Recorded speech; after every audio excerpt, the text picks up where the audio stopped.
श्रीमन्महाधिगणपतये नमः। श्री सरस्वते नमः। श्री गुरुभ्यो नमः। वक्रतुंड महाकाय सूर्यकोटि समप्रभ निर्विघ्नं कुरु मे देव सर्वकार्येषु सर्वदा। या कुंदेन्दु तुषारहार धवला या शुभ्रवस्त्रान्विता या वीणावरदंड मंडितकरा या श्वेत पद्मासना या ब्रह्माच्युत शंकर प्रभुतिभिर्देवै सदा वंदिता। सा मां पातु सरस्वती भगवती निःशेषजाड्यापहा। मूकं करोति वाचालं पङ्गुं लङ्घयते गिरिं यत्कृपातमहं वन्दे परमानन्दमाधवं। गोपाल कृष्ण भगवान की जय। माऊली ज्ञानेश्वर महाराज की जय।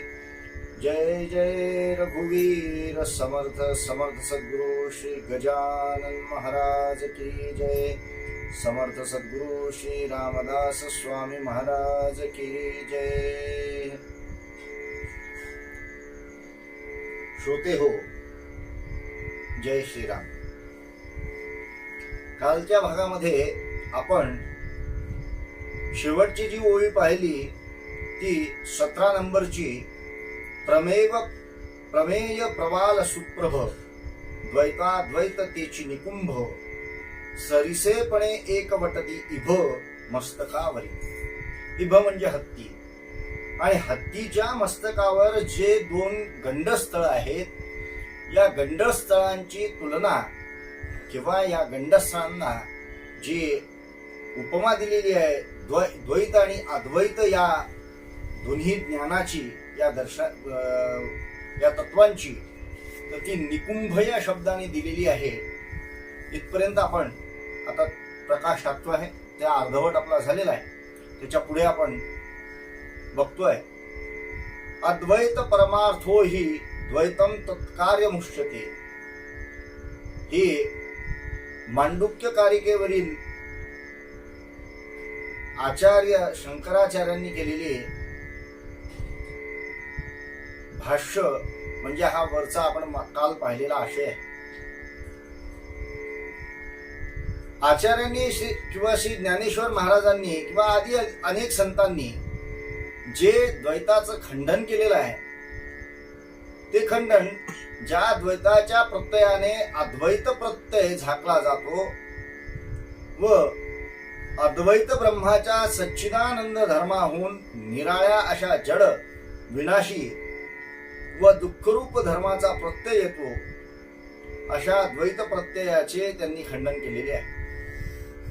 द्वैताला अद्वैतासारखे त्रिकाला बाधित मानणारे जे लोक आहेत, ते आचार्याप्रमाणे द्वैताला अद्वैताचे कार्य मानित नाही। कारण साखरेपासून बनवलेल्या पदार्थामध्ये जशी साखर स्पष्टपणे दिसते, तशाप्रमाणेच सच्चिदानंद परब्रह्मापासून झालेल्या द्वैतरूप जगाचाही सच्चिदानंद धर्माने अनुभव त्यांना आला असता। कोणाला आला असता? जे लोक अद्वैतासारखे त्रिकालाबाधित द्वैताला मानतात, अशा लोकांना। पण ते ब्रह्मापासून झालेल्या द्वैतरूप जगाला जड विनाशी दुःखरूप मानतात, म्हणून त्यांचा द्वैत प्रत्यय अद्वैत प्रत्ययाला झाकणारा होतो। तेथे श्री ज्ञानेश्वर महाराजांनी द्वैताद्वैत ही अविरोधी गंडस्थळाप्रमाणेच आहेत असे जे म्हटले आहे, ते द्वैती लोकांच्या म्हणण्याप्रमाणे नाही। हाच विषय त्यांनी अमृतानुभवातून स्पष्ट केला आहे। सारांश यातून असं निघतं की अद्वैत त्रिकालाबाधित किंवा अखंड अबाधित असून द्वैत हे भासमान आहे, असा श्री ज्ञानेश्वर महाराजांचा या ठिकाणी या ओळीतून आशय आपल्याला जाणवतो। कोणी कोणी म्हणतात की ज्ञानेश्वर महाराजांनी या ओळीमध्ये जो निकुंभ हा शब्द वापरला आहे, तो निकुंभ या शब्दाऐवजी कुंभ हा शब्द वापरला असता तर ते योग्य झाले असते। कारण निकुंभ हा शब्द गंडस्थल वाचक नसून कुंभ हा शब्द गंडस्थल वाचक आहे. परंतु निकुंभ हा शब्द या ठिकाणी योग्य आहे. कारण का बरं? तर कुंभ हा शब्द गंडस्थल वाचक आहे नक्की बिलकुल, पण तरी सुद्धा त्या शब्दाने एकाच गंडस्थलाचा बोध होईल.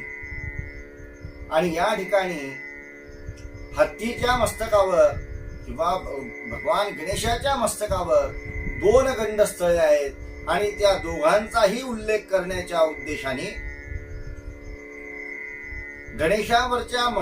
गणेशाच्या मस्तकावर जी 2 गंडस्थळे आहेत त्या दोघांचाही बोध व्हावा म्हणून श्री ज्ञानेश्वर माऊलींनी गटवाचक नि हा उपसर्ग कुंभ या शब्दाला लावून निकुंभ या शब्दाने 2 गंडस्थळांच्या गटाचा बोध करून दिला आहे.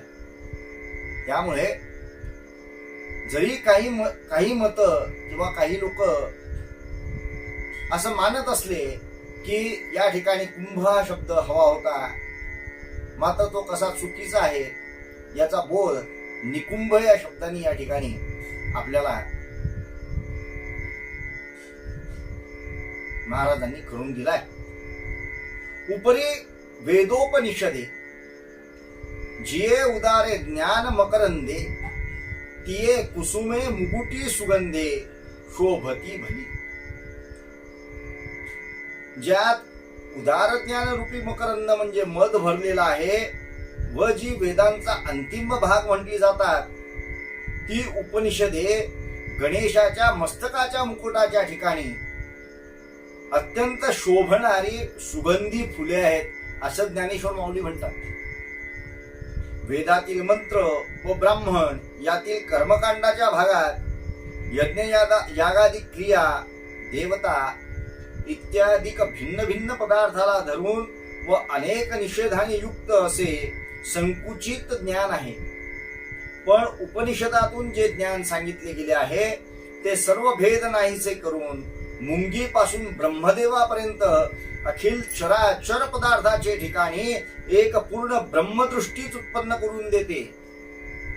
म्हणून उपनिषदातील ज्ञानाला अत्यंत उदार म्हणजे पदार्थ मात्राला एकसारखे समदृष्टीने पाहणारे ज्ञान असे म्हटलेले आहे. मग ज्ञानाने सर्व दुःख नाहीसे होऊन पुढे परमसुखाची प्राप्ती होते. म्हणून त्या ज्ञानाला सुगंधी फुलातील गोड मधाची उपमा दिलेली आहे. कोणी आचार्यांनी दशोपनिषदावर भाष्य केले म्हणून दशोपनिषदेच प्रमाण मानून येथे दशोपनिषदाचा पाठ घेतात. पण आचार्यांनी नृसिंहतापनीय श्वेताश्वतर या उपनिषदांवरही भाष्य केले असून ब्रह्मसूत्र भाष्यात जाबालोपनिषद, मैत्रेयोपनिषद, नारायणोपनिषद इत्यादी उपनिषदातील वचने प्रमाण घेतली आहेत. आणि म्हणून उपनिषद या शब्दाचा दशोपनिषदापुरताच मर्यादित म्हणजे संकुचित अर्थ करणे हे योग्य नाही. दश ही संख्या सर्व उपनिषदांची उपलब्ध आहे, उपलक्षण आहे. अकार चरणायुगुल, उकार उदर विशाल, मकार महामंडल मस्तकाकारे. इथून गणपतीच्या अवयवांची आणि गणपतीच्या शरीरात असणारे सगळे अवयव या अवयवांचं या ठिकाणी ज्ञानेश्वर माऊलींनी वर्णन केलं आहे आणि प्रत्येक अवयवाला एक एक उपमा दिलेली आहे. आकार म्हणजे सर्व स्थूल नामरूपे ही गणपतीचे 2 चरण आहेत असं ज्ञानेश्वर माऊली म्हणतात. आकार चरण युगुल, उकार उदर विशाल, उकार म्हणजे सर्व सूक्ष्म नामरूपे ही गणपतीच्या पोटाच्या ठिकाणी आहेत असं माऊली म्हणतात. आणि मकार म्हणजे नामरूपांची अव्यक्त दशा ही गणपतीच्या विशाल मंडलाकार मस्तकाचे ठिकाणी वर्णिलेली आहे. हे तिन्ही एकवटले तेथ शब्द ब्रह्म कवळले, ते मी या श्री गुरु कृपा नमिले आदि बीज. अकार, उकार आणि मकार ह्या तिन्ही मात्रा ज्या ओंकारात एक रूप आहेत, त्या ओंकारात सर्व वैदिक शब्द ब्रह्म साठवलेले आहे. तो ओंकार सर्व जगाचे आदिबीज म्हणजे कारण असल्यामुळे श्री गुरुकृपेने ते जाणून मी त्याला नमस्कार केला, असं ज्ञानेश्वर माऊली म्हणते. तरी अनादि परब्रह्म जे जगदादी विश्रामधाम, तयाचे एक नाम त्रिधा पै असे.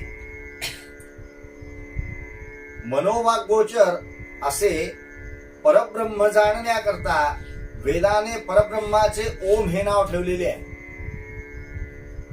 ते अ, उ आणि म असे 3 मात्रात्मक आहे. जगदुत्पत्ती पूर्वी परब्रह्माचे ठिकाणी ओंकाराचे स्फुरण होऊन परमात्मा ओंकारावाच्य होतो. नंतर ओंकाराच्या अ, उ, म अशा 3 मात्रा प्रकट होऊन त्यातून सर्व नाम रूपे प्रकट होतात व त्या प्रकट झालेल्या नामरूपाचे योगाने परमात्मा जगत रूपाला येतो.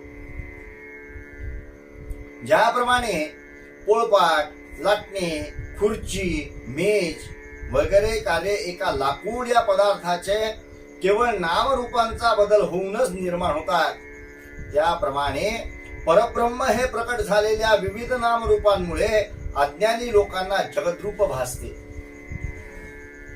या सर्व नामरूपांचा विस्तार ओंकारात प्रथम साठवलेला असतो. म्हणून ओंकार जगाचे आदिबीज म्हणजे मूळ कारण होय. याचा अर्थ ओंकार हा जगताचे उपादान कारण आहे व ओंकार जगद्रूप झाला आहे असं नसून ओंकारापासून सर्व वैदिक शब्द व त्या वैदिक शब्दपूर्वक सर्व सृष्टी निर्माण झाली आहे असा त्याचा अर्थ आहे.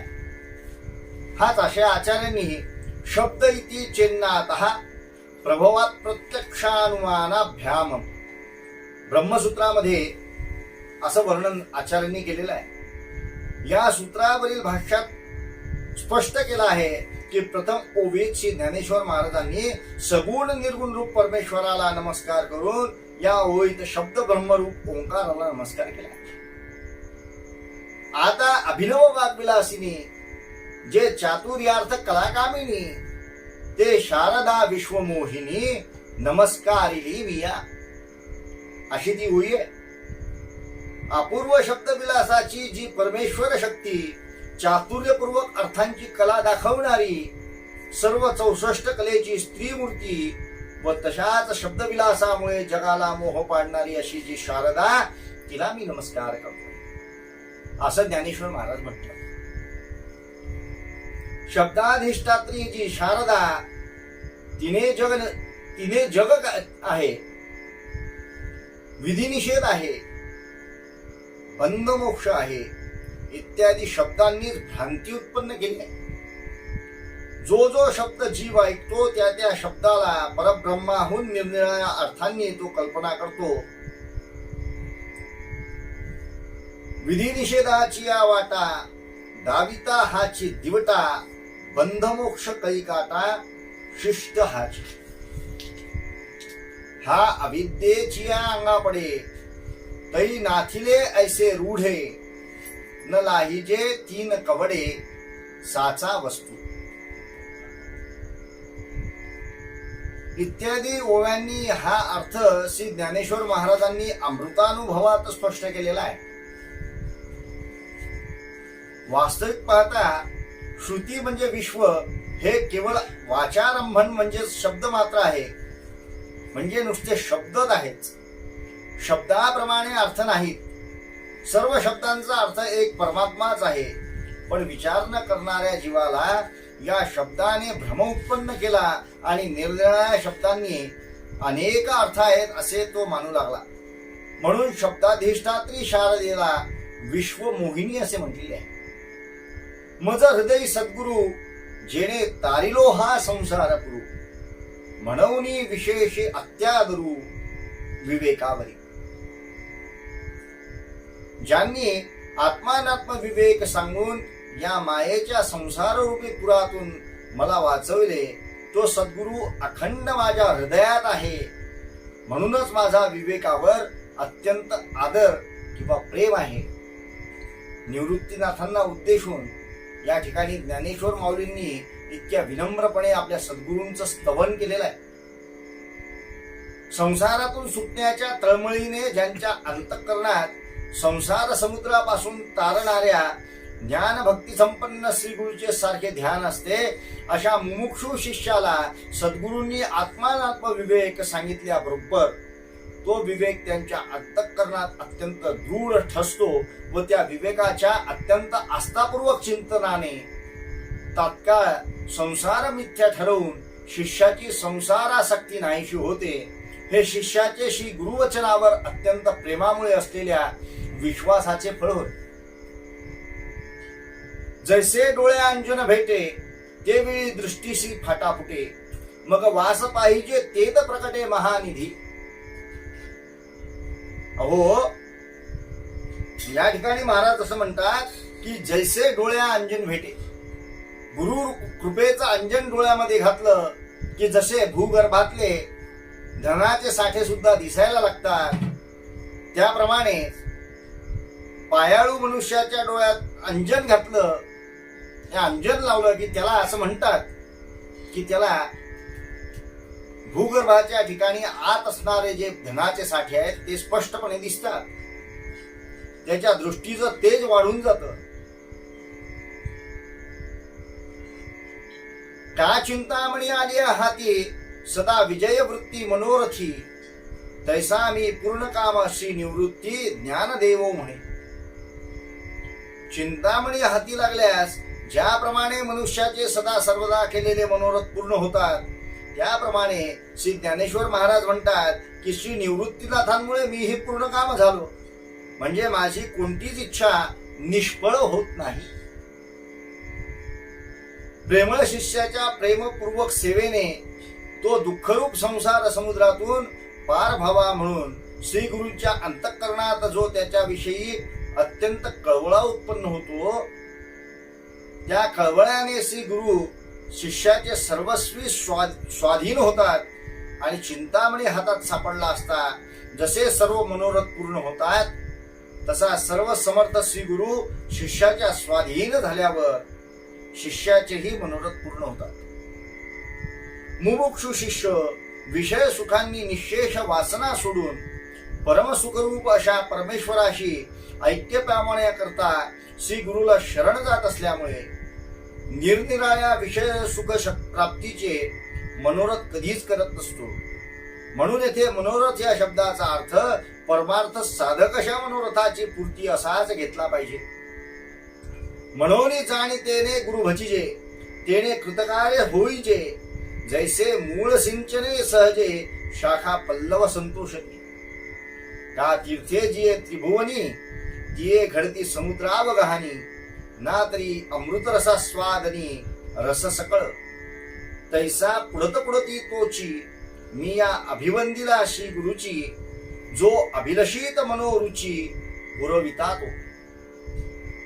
श्री गुरुचे महिमान जाणणाऱ्या व परमेश्वर प्राप्तीचा मार्ग आक्रमू पाहणाऱ्या शहाण्या पुरुषाने श्री गुरुचेच भजन करावे व त्या श्री गुरुच्या भजनाने कृतकृत्य व्हावे.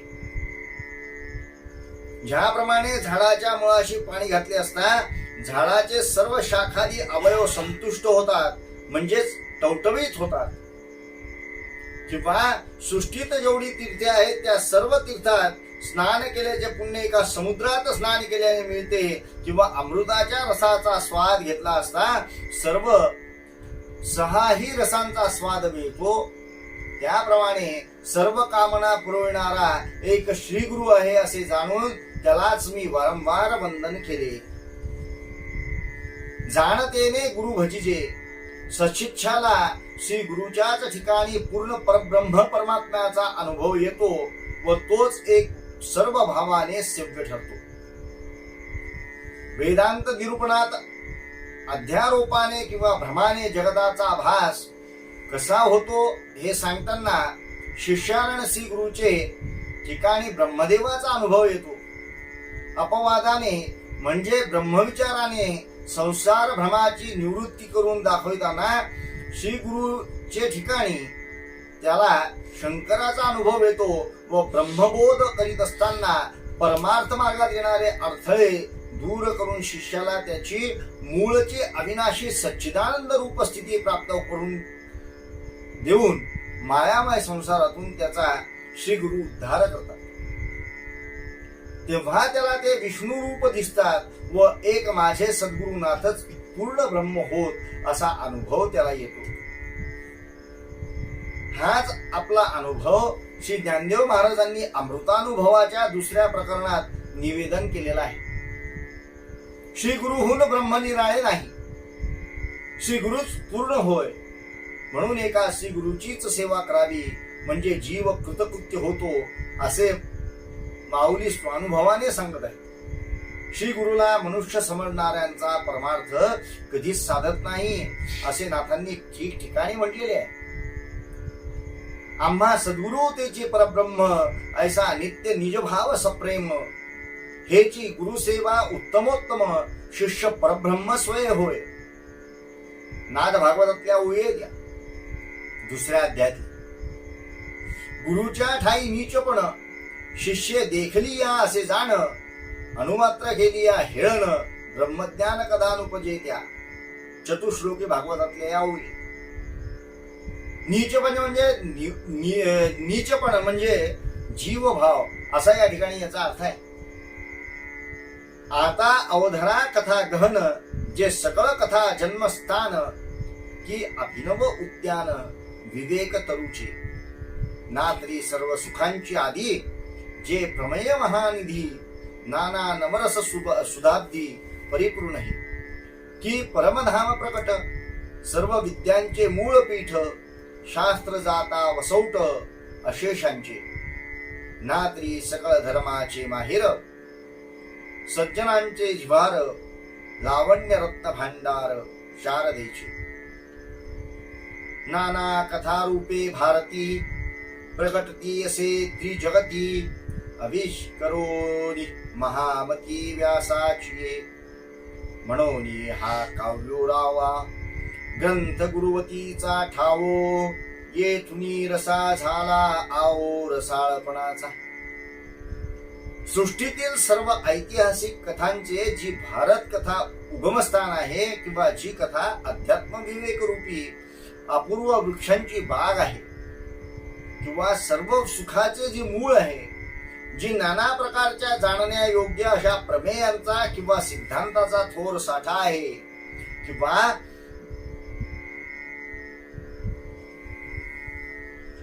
नवरसांचा पूर्ण भरलेला सुखसागरच आहे किंवा जी कथा उघड परमगती होय, सर्व विद्यांची जी जन्मस्थान होय, जी सर्व शास्त्रांचे वसतिस्थान आहे किंवा जी सर्व धर्मांचे माहेर होय, जी सत्पुरुषांचा अजिवाळा आहे, जी सरस्वतीचे सौंदर्य कोठार आहे किंवा जी कथा म्हणजे भगवान व्यासांच्या महान विशाल बुद्धीचा आश्रय करून तिन्ही लोकात कथारूपाने प्रकट झालेली प्रत्यक्ष सरस्वतीच होय.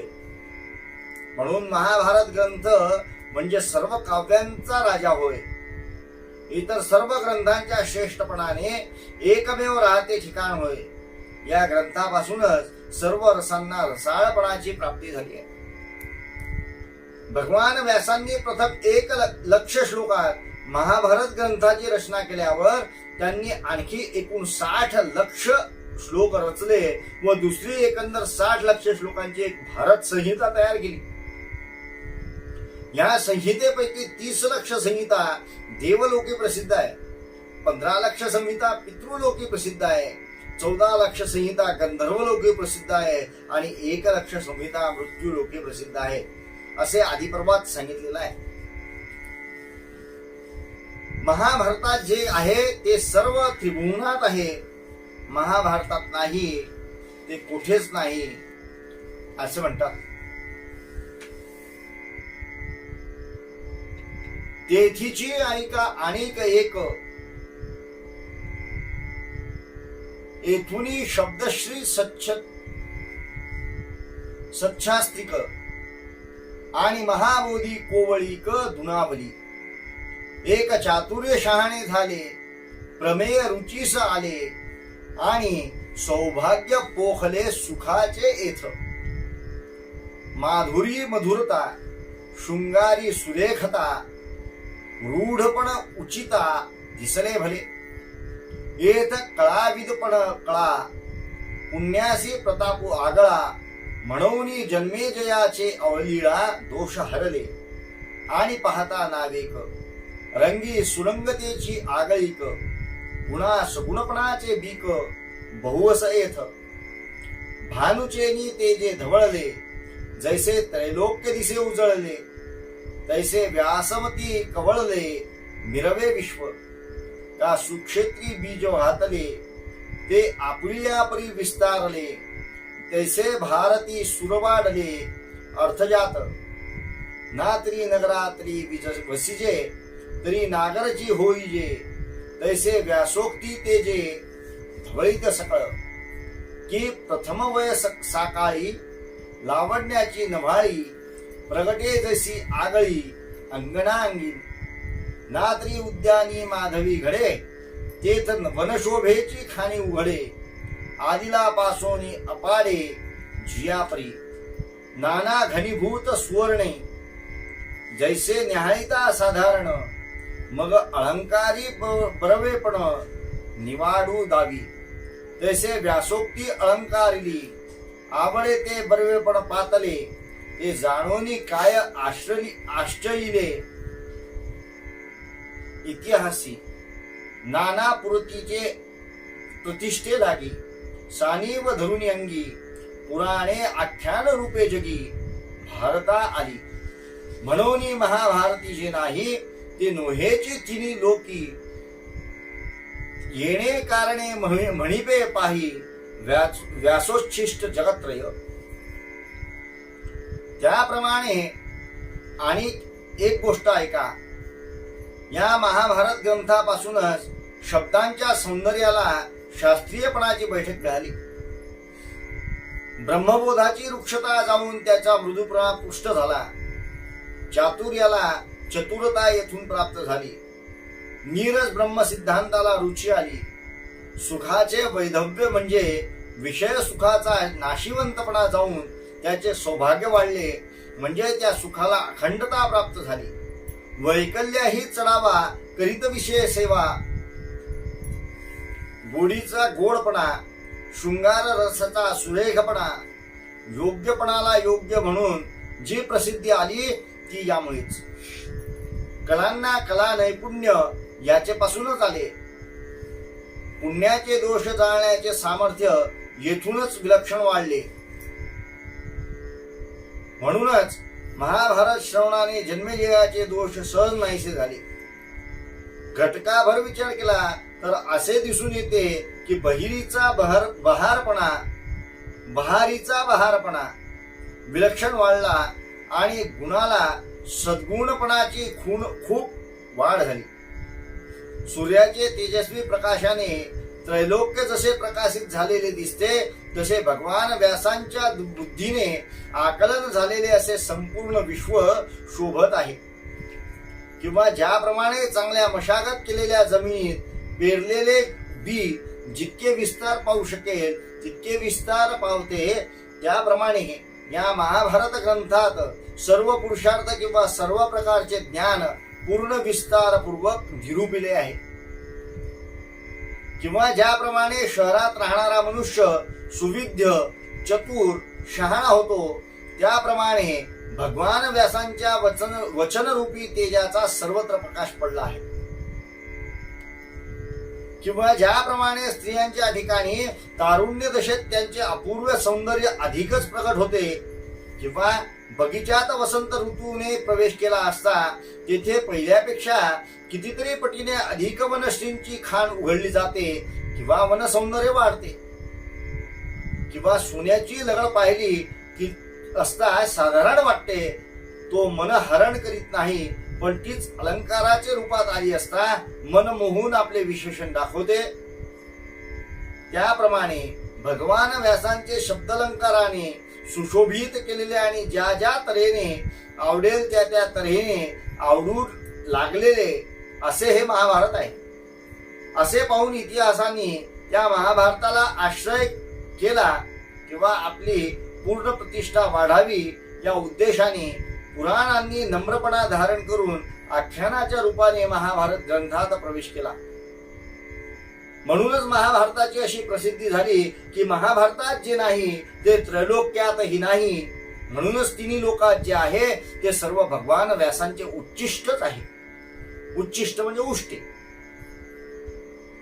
सर्वज्ञ अशा भगवान व्यासांनी आपले विविध ज्ञान नैपुण्य महाभारतात ओतले व महाभारतावरूनच जे ज्ञान निरनिराळ्या शास्त्रकारांनी आपल्या शास्त्रातून सांगितले असा हा महाभारत ग्रंथ सर्व शास्त्र समन्वित असा भाव इथे या ठिकाणी आहे. बाकीचं आपण पुढच्या भागात पाहणार आहोत. गोपाल कृष्ण भगवान की जय.